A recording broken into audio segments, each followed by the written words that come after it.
Governor Cuomo has banned fracking in New York, and that's a pretty remarkable thing. But unfortunately, it's not the whole thing.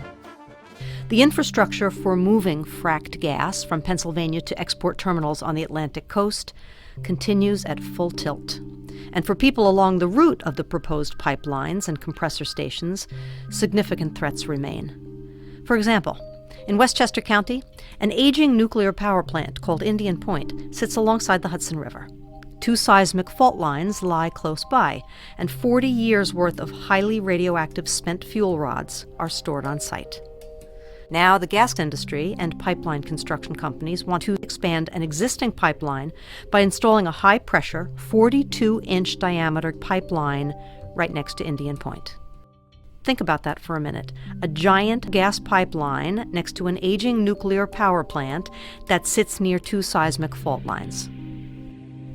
Sometimes common sense eludes even the most dedicated public officials and government agencies who oversee these activities. That's when ordinary citizens and their elected officials need to step in and say, wait a minute. This is one of those times.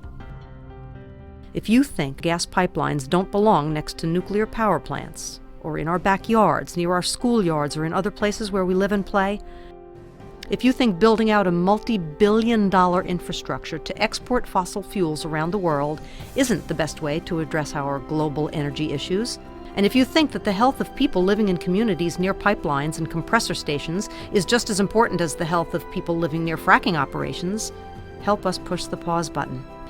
That's the button that tells our public officials and government agencies we don't think this is a good idea.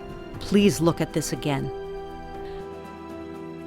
We have the power to stop this massive build-out of pipeline infrastructure, but we need to work together. We need the help of our elected officials, and we need to act right now. Join the thousands of people who are helping push the pause button by picking up their phone and calling.